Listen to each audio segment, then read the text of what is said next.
and Big Eyes, released in 2014. I have seen this movie but I've got no recollection of it. I'm going to read this review to get me in the mood. In Woody Allen's Sleeper, the hit party goer 200 years in the future presents a print of a big-eyed wife-child hostess, Luna, played by Diane Keaton, and Luna breathes in awe as though it was an original Gorgat. Oh, it's Keane, it's pure Keane. The joke is that the only art that will have any staying power in the future will be the work of Margaret Keane. In fact, it will increase in value. Hugely popular in the 60s and 70s, and still, Keane's work inspired critical revulsion from an art world who found her popularity baffling and disheartening. However, Andy Warhol said, "I think what Keane has done is terrific. If it were bad, so many people wouldn't like it." He posed in front of a Keane print for photographer Stephen Shapiro, mimicking Charles' waif-like pose.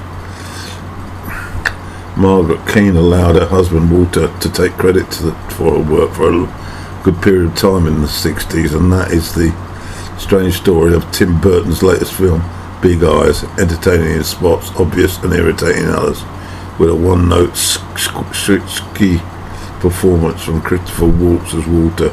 Big Eyes is a strangely conventional entry in Tim Burton's filmography. The story itself is fascinating, though, which helps, and Amy Adam's quiet and meticulous performance as Margaret Keane is a beautiful and emotional piece of work. Margaret's first seen piling her young daughter and a couple of suitcases into a gigantic tail-finned car and driving to San Francisco, fleeing from her marriage, determined to start a new life. Margaret then meets Walter Keane, played by Waltz, at an outdoor art fair, and he flatters her, giving her pep talks, and then before she even knows what's happening, they're going on a date, then another date, and then getting married. Margaret paints children with huge distorted eyes, and Walter paints Parisian street scenes.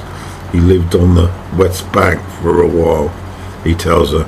Neither of them fit in with the trends in bohemian modern art. Obsessed 60s San Francisco galleries scorn their work. Walter's a big talker and a born promoter. He convinces the owner of a local jazz club to allow the two of them to hang their paintings alone along the hallway towards the restrooms.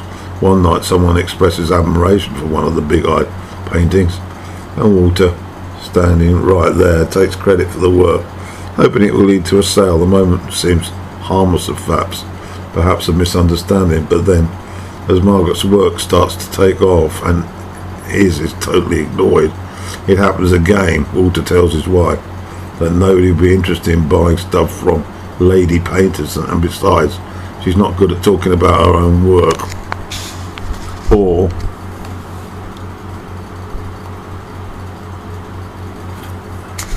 trying to sell it. And also, what does it matter if people think he painted it, as long as the two of them keep making money? Margaret is the type of person who's browbeaten and intimidated by such logical arguments. She agrees to perpetuate the fraud, although it makes her uneasy and unhappy.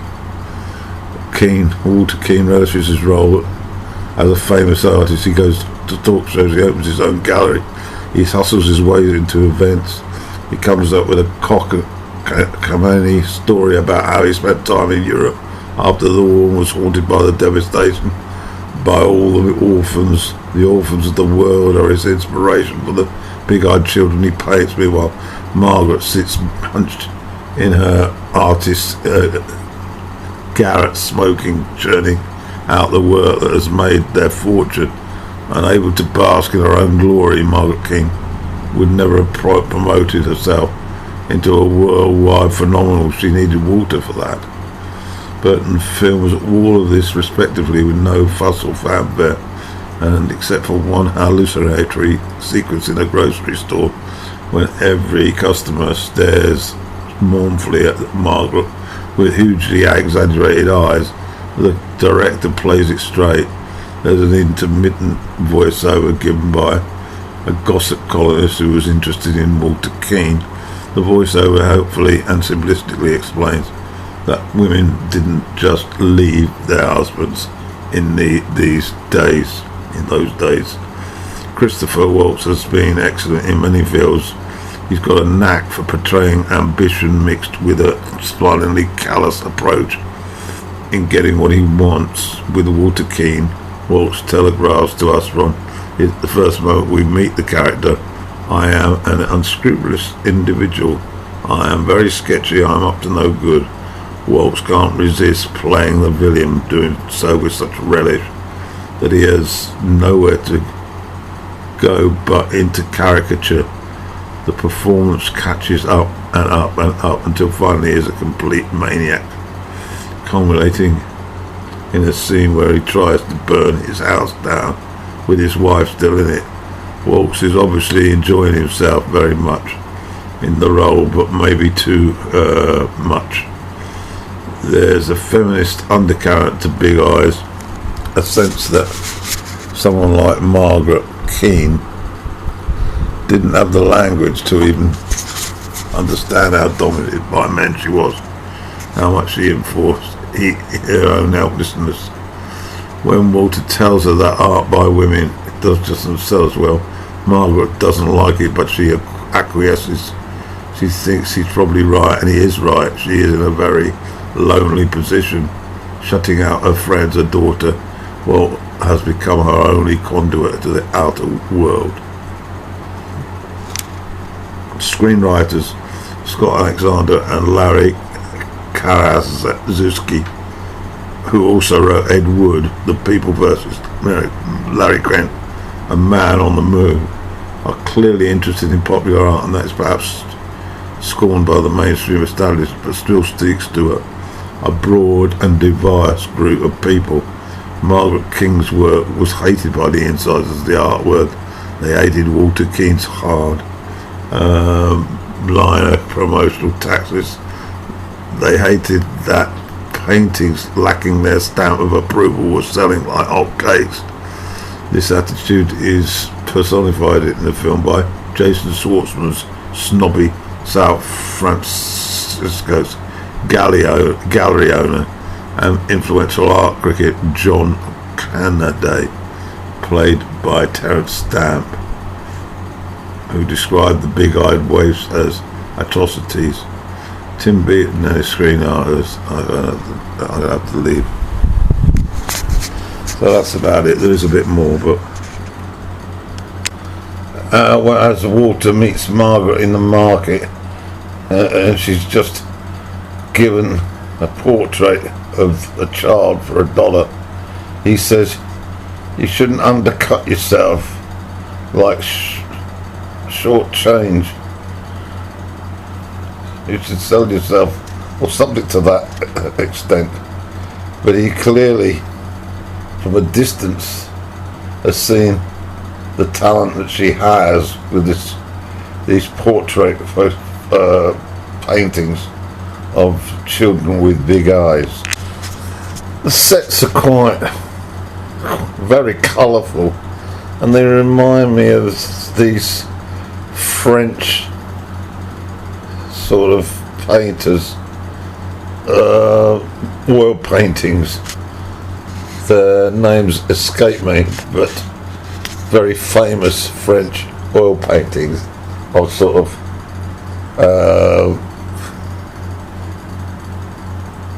famous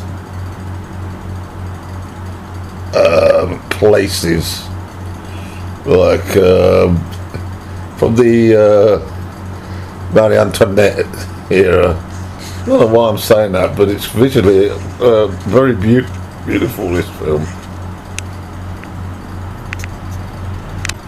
After the meet at the art fair, Walter and Margaret start to develop a sort of relationship which blossoms. It's clear that Walter is focusing on the potential pot of gold that her artwork inspires in him. And when Margaret receives an official letter from her husband's solicitor suggesting that she's an unfit mother and that the daughter should go to live with her father, this prompts Walter, an opportunist, to suggest that to strengthen her case, if she were viewed as a married woman as opposed to an unmarried woman, it would really increase her chances of keeping custody of the child. I'll make a point of this because I'm not going to go through the whole movie from the plot point of view, but this is a very significant moment. The movie changes course when Margaret finds out by accident that Walter is taking the credit for the paintings that have took off and are starting to become very popular and bringing in an awful amount of cash. This reality, however, impacts Margaret, and the film makes a slight detour from that happy existence. The money's piling in, but the truth is still evident. The daughter makes it quite clear to her stepfather, who's the creator of the paintings in which she is the star event. Waltz's character, Walter, is very much an excessive character. He's exuberant, he's volatile, he's full of fizz, and there are a number of scenes, one where he defends the art in the that's been hung in the toilet of this premises, and it leads to a brawl with the owner, and then the subsequent front page news, which eventually brings gobs of money to them both. And then with his wife a little later, where she's asleep, and he tickles her with, I guess, $10 bills, as he wants to share the excitement of them becoming rich. But as an actor, he's very visual. He's a rare talent, and this movie, although I can't remember it specifically leading to any award, he did capture an award, I think when he was in Tarantino's movie, but definitely one who's great to watch, Christopher Waltz. With this pretense of Walter being the artist, not his wife, and sales picking up, they get their own gallery, and then with that comes our experts, and that's when Walter gets found out. We see a scene where an art expert asks a question about one of the pictures, and it's clear that Walter doesn't know the answer, the technical aspect of it, and also Margaret, who's sort of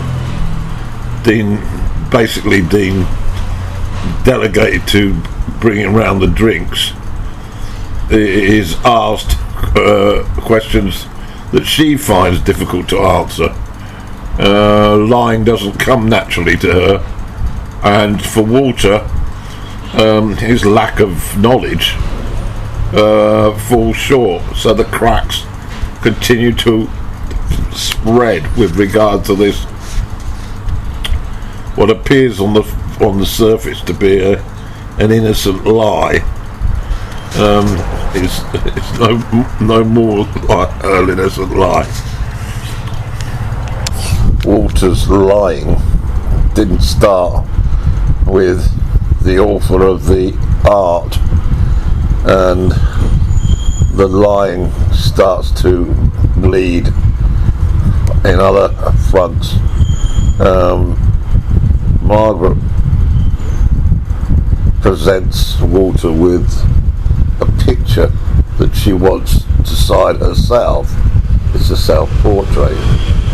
He, of course, is somewhat uptight at this coming out, because it actually suggests that he's losing control. He's a control freak. We then have an incident where a young girl appears at the house, and it unravels that it's Walter's daughter from a previous marriage, and a daughter that he's failed to tell Margaret about.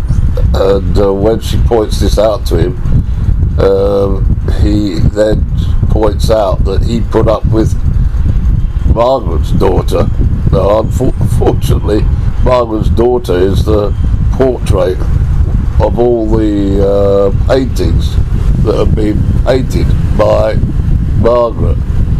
And so it's clear that the cracks are getting bigger in their relationship. Imagine a scenario: you're talented, and that talent you enjoy doing a lot of.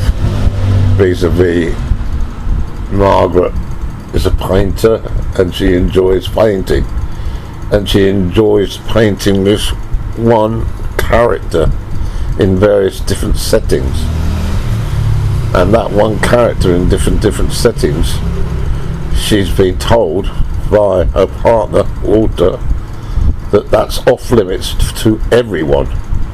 So what happens then? You've got to keep it a secret from everyone. We see a scene where a friend comes to their now luxurious pool-sized house in California, and just normal inquisitiveness by the friend finds in a room full of new paintings of the big eyes, until Walter interjects and then frantically tries to re-establish ownership of the space. We then see a little further down that he eventually throws this person out of the house and says she's never to come here again. The inquisitive questions, see, they eat away from you. And this is why clever people can infiltrate the space occupied by liars. And we've seen this with the problem about lying about the vaccine. I just bring that in because it's the same issue, albeit on a macro level. Margaret tries to recall when they met, and Walter claiming that he was an artist, and things that he said at that time. In the film, it then emerges that he wasn't an artist, well, not of any repute, and even down to the mere statement about having been to Paris. Even that is becoming less and less likely. Margaret is finding out that this man is a pathological liar, As with all creative art, even if the majority consider it to be an absolute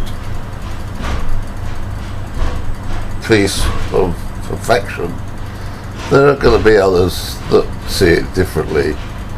It is somewhat subjective, and this notion eventually hits Walter in the face. He assumed that when the art was available at the World Fair, that it would be viewed positively. However, it wasn't by one critic, and Walter couldn't cope with this, couldn't cope with the fact that it couldn't be all-encompassing, that everyone would love it, and we see the true reactions when it isn't.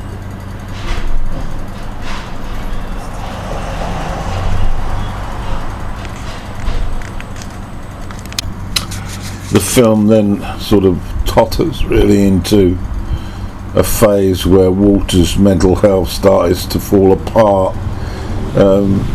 His inability to control market forces. He turns to alcohol, and he creates an atmosphere of fear and tension in his home with his wife and daughter.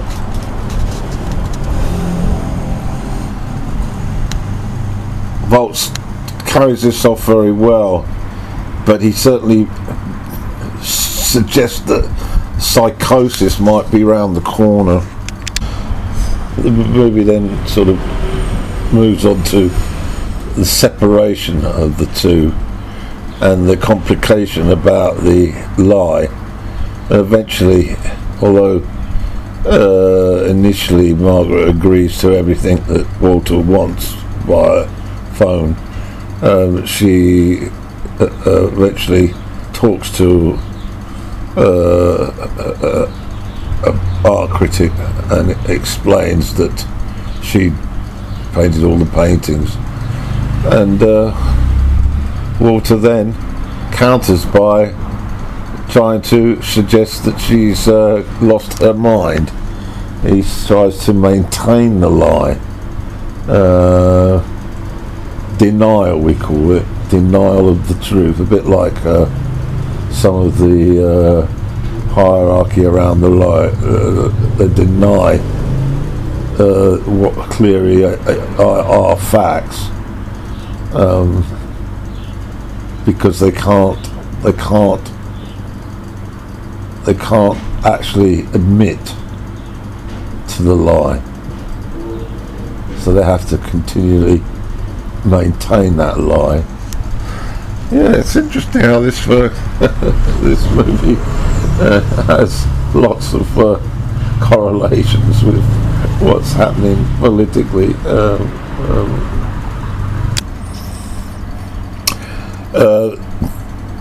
One of the high points, I think, of this movie so far is the court proceedings, when initially there's an armful of lawyers behind Walter, and because he hasn't really done any homework, they disappear quickly, and then we get the slander charge where he's having to defend himself, and the issue at heart is who painted these big-eyed waifs. But Waltz is absolutely terrific. He's like a sort of he's like a guy at a circus, sort of over dramatizing every second of his testimony.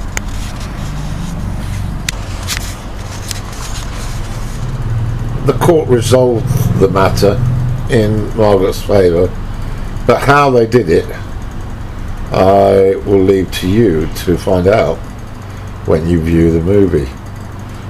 excellent performances, also by Amy Adams, but Christoph Waltz has got to take the Oscar or whatever for his performance.